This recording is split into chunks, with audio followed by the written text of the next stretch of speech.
Hey everybody, it's Joe the 3D printing professor, and if you like tabletop games like I do, and if you have a 3D printer, there is no reason for the fun to ever end.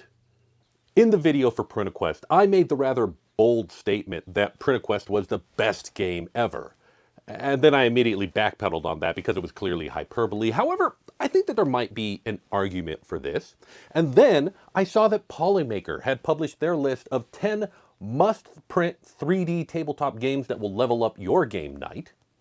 And I thought, well, this is a great opportunity to check out some other 3D printed board games and compare them to PrintAQuest, all while having Polymaker sponsor the filament for it. So big thanks to Polymaker for providing most of the filament for these prints. So my goal was to go through this list from Polymaker and grade each one of these games based on a couple of criteria. How well themed are they? How well do they sit on the shelf and put together? Especially, do they have any consideration for like where the rules for the game go in there? And overall, are they fun to play? Of course, if I want to talk about PrintAQuest as the best game ever, I need to also talk about the fact that not all tabletop games are 3D printed. However, I've made a chart. And this chart clearly shows that any board game, when compared to its 3D printed counterpart, immediately gets cooler. And therefore, we can decide that any board game that's not 3D printed cannot possibly be the best possible game because the 3D printed version would be better. And don't worry about the math involved in this one. It's a very complicated formula. These are a lot of small numbers. We'll just put that away for now. But suffice it to say that obviously the best game ever is going to be 3D printed. So now let's dive into the list from Polymaker, and immediately, number one on this list, there's a problem because the first item on this list is Catan Seaside Pieces with ports by designer Islot. And here's the problem with this. This isn't Settlers of Catan. This isn't the whole game, it's just the edge pieces. Now, of course, I could go and find the rest of the pieces. There are several of them, and chances are from the same designer so that I know that they'll fit together. And these pieces are very clever. They've got little magnets in them so that they'll all snap together. It's a very clever set. However, there's an additional problem. This is not a 3D printed game, it's 3D printed accessories for a game. You still need to buy a set of Settlers of Catan, and then essentially what you do is you throw away some of the cardboard and replace it with 3D printed pieces, which is fine, except for one other problem. I don't like Settlers of Catan. So the listing itself isn't even for the whole thing. I could potentially go get the whole thing, but in the end, I'm going to just skip this one, grade it with an F. But, you know, already first item on the list, and I'm already getting people to warm up the comments and say, you didn't even give Settlers of Catan a chance. So fine. If this video gets, you know, all the engagement points, I think they're called likes, but they got rid of dislikes, so they don't matter. They're just engagement points now, right? Yeah, if this video gets like 1,000 likes, then I will do the Settlers of Catan set, even though I don't love playing Catan. But let's move on to number two. Number two on the list is Castle Capture, Play Epic, Strategy Duels by designer Ozark Expeditions. And this piece is amazing. It's large, the gameplay is interesting, it's got interesting player choices in it. It has these little slots that slide out and enable you to drop pieces down if they happen to be sitting on the wrong spot. And it's incorporated the dice into these little spinners in the board. Overall, it's a very impressive looking package. However, I had a couple of problems with this game. Thematically, this game is pretty good. It's got the little castle motif going on here. I like the little pawns that they've come up with that has a little spot for holding the flag. And then you can also take these pawns and stack them on each other for stopping your opponent from moving gameplay. So thematically, it's good. However, shelf presence, I mean, this thing is huge and it doesn't fold or collapse down. You could potentially break it apart if you haven't glued it together and kind of stack it on each other, but there's no consideration for how you're going to put this on your shelf. And worse, where do you put the rules? In fact, as far as I could find, they hadn't typed up the rules at all. If you want the rules for this game, you have to get them from the description of the 3D printing listing, which is an odd choice to be sure. So Castle Capture is losing points for shelf presence to be sure, but then fun. Here's the thing about this game. Like I said, it's got these little spots that you can pull out and drop players down into if they happen to be sitting on them. But in actual gameplay, these hardly ever enter into the play of the game because it's super easy. Yes, movement is restricted by the roll of the spinners, but even with those restrictions, it was very easy to just never put a piece on the trap door slots. And so that never entered into play. And in the couple of times that I tried to play this, we actually changed the rules and said, okay, fine, one of these always out. Whenever you roll, we'll just take that one out and move it to another one. But it didn't matter because, again, it was easy enough to avoid pretty much all of the trap doors. On top of that, the game just isn't fun. I can't explain it. I can't quantify why I don't really enjoy playing this game. But when I'm playing this game and I'm winning, I'm not having fun. And when I'm losing, I'm not having fun. I don't know what it is about this game. It's got interesting player choices. It's got an interesting mechanic that I guess is never really used, so maybe that's counting against it. I don't know. I just didn't enjoy playing this game. So as much as I hate to do it, I'm just going to have to give Castle Capture a D. I mean, it gets points for the theming and it has a great presence, but it's one of those games where I feel like they spent more time thinking about the look of it than they did the actual gameplay. A good game, you got to start with paper prototypes, make sure the game itself works and is fun. And this, I don't know, maybe I will take this to my board game testing group and we'll play it a couple times and see if we can figure out what it is about this game. Maybe somebody else will have a good time with it, but for me, it's a D. Next up on the list is Tetris Desk Game Balance Game by designer 3DPTK, except no, in this house we play STOLI by Brian Vines 3D. Now, I may be a little bit biased because STOLI came about, well, to my perspective. See, on Twitter, I saw an ad for this Tetris-like balance game and immediately thought, hey, that is totally a 3D printable game, except I was busy with a couple of things at the time. So instead of actually designing it myself, I just put it out online and said, hey guys, wouldn't it be fun if this were 3D printed? Brian Vines saw that, and then shortly thereafter, he made STOLI. Now, maybe he was making STOLI on his own independently before he saw my tweet, but he definitely did see my tweet, and he definitely released STOLI after that point. So I'm going to take credit for the creation of STOLI, and what a game this is. Now, it's losing points for theming because really it's just an abstract balance game. And by itself, STOLI would lose points for shelf presence because it doesn't come with a box or any place to put the rules. Except that, one, lots of people have made extensions for STOLI, including a really great box for it. Again, though, the box didn't have any theming, and I want my games to sit on the shelf for me to be able to go, that game, and pull it out. However, I have decorated this one myself using nail polish. And as far as rules go, honestly, I feel like you could just hand these pieces to anybody and they would figure out the game by themselves. Maybe they'd need to see, this stacking mechanism in play and then they'd go, oh, dice with the pieces on it and pieces to put on it? Got it. Done. I don't think rules are really that necessary for this game. Indeed. I actually ran into this myself with an old game that I made called Pasture. I had not, way back when I made a box for the game, and so I decided that I would revisit this and make the box for it. And when I made the box, I decided to make the lid be the right size for putting all the little game tiles in that randomizes the board so that they'll be held into place nice and neat. But I also wanted to be sure that there was room for the rules.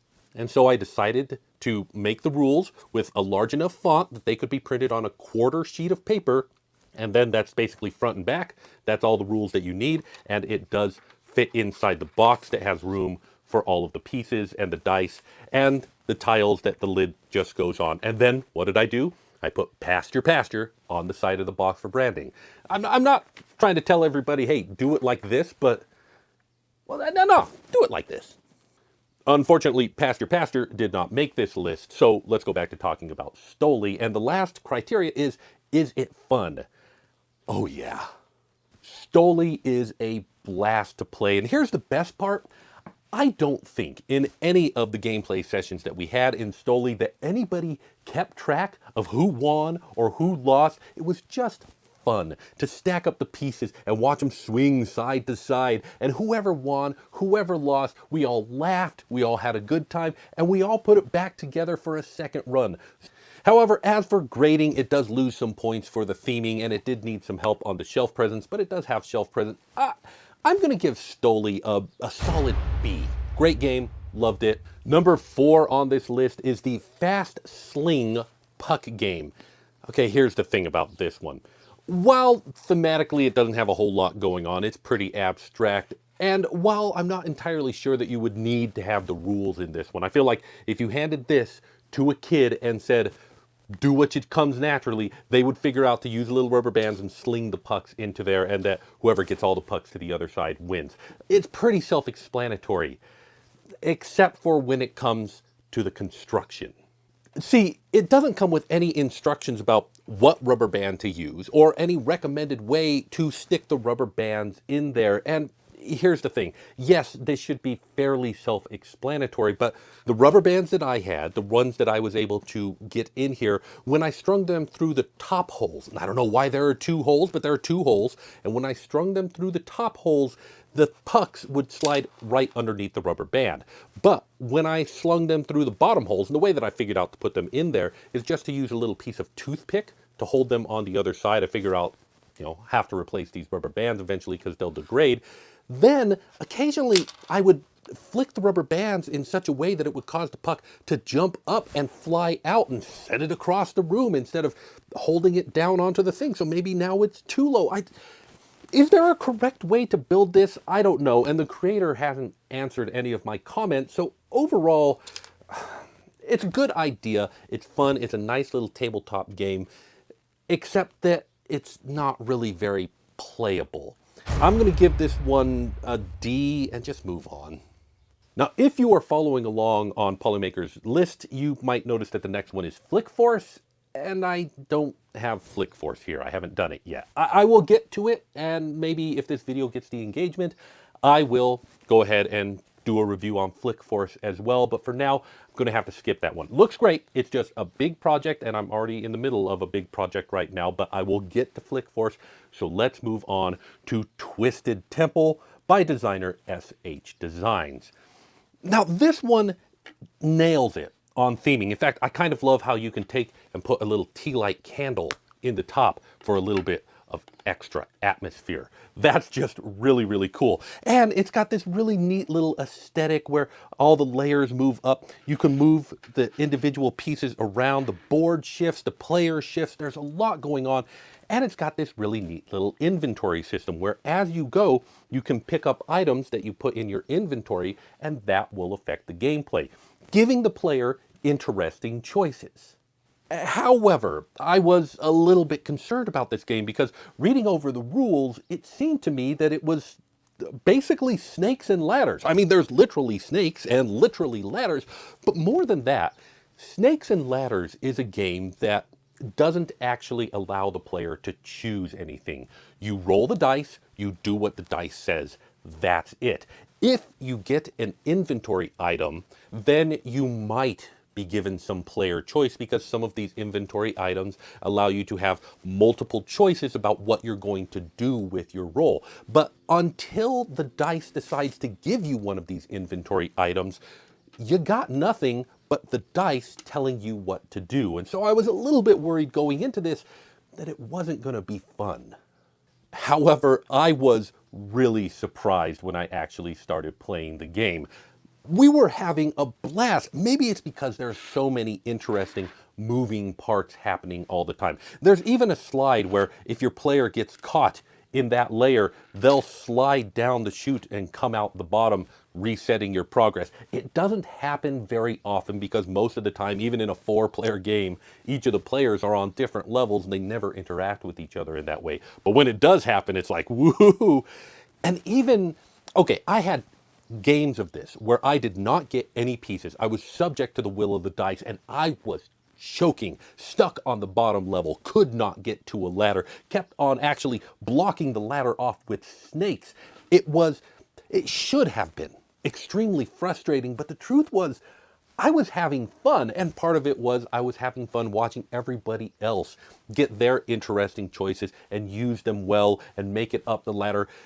It's fun. I don't know why, but Twisted Temple, despite the fact that it's basically snakes and ladders with a few extra bits added onto it, was a lot of fun to play.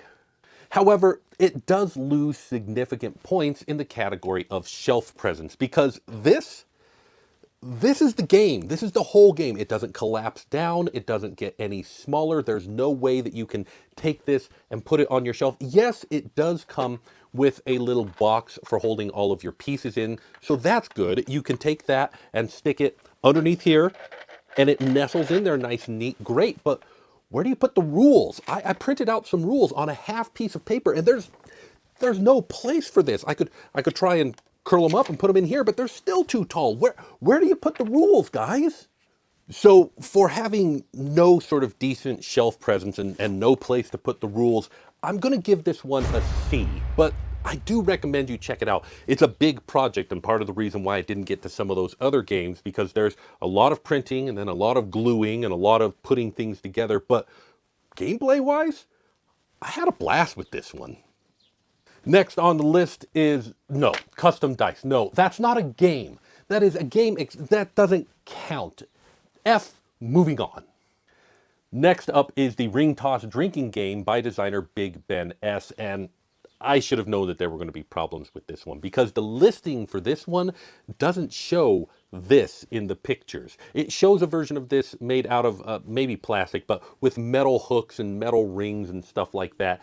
And this one isn't shown in their own listing. And when a 3D print listing doesn't show the 3D print, you know that what happened was they saw a version of this, said, ooh, this could be 3D printed, threw the designs up online, but did not actually test it. Because if they had, they would have realized that these plastic hooks don't swing the right way. They don't hook on the right way. Also, how do you get this length right? I made a particular knot that I can adjust it, but no matter what I do, I could not get it to just kind of hit and do that little flip around that the weight of metal is capable of doing.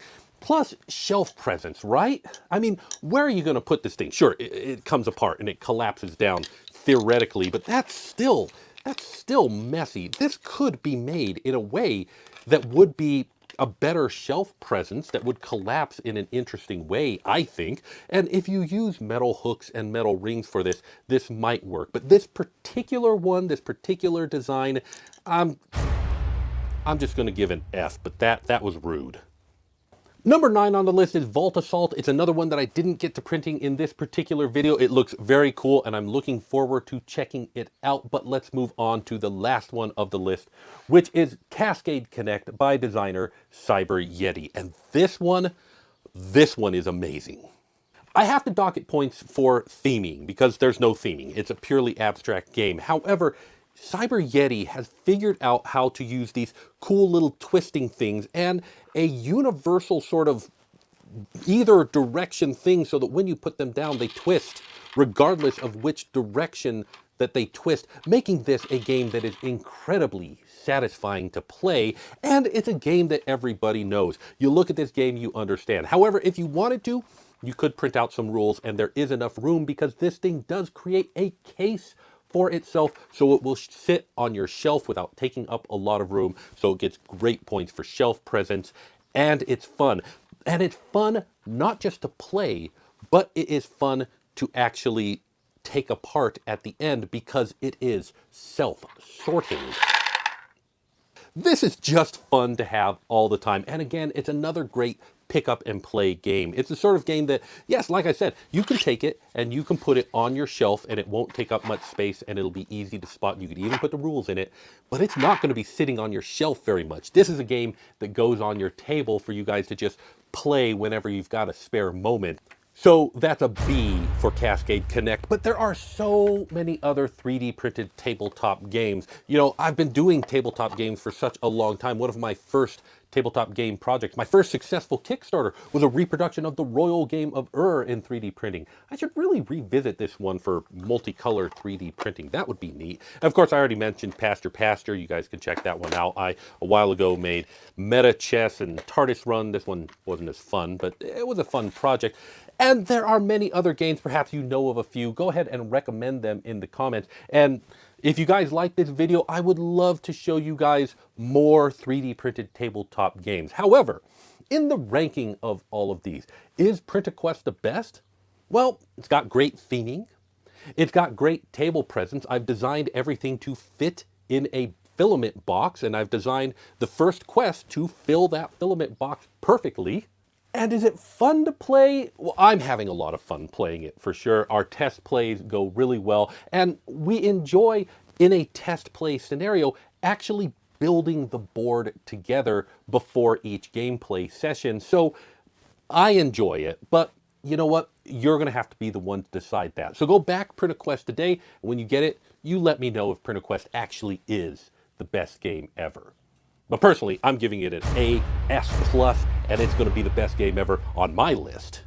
Well, that's it for this video. I want to thank you very much for watching. I want to remind you that you are a child of a loving Heavenly Father. You're special to Him, so you're special to me. So take care of yourself, and if you can, make a 3D printed tabletop game and go find somebody else to play with. We all need to have some fun together. I'll see you next time.